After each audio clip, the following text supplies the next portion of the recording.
Tipping? Yeah,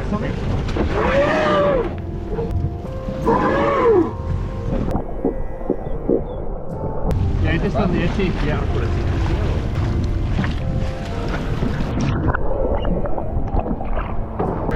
Green River.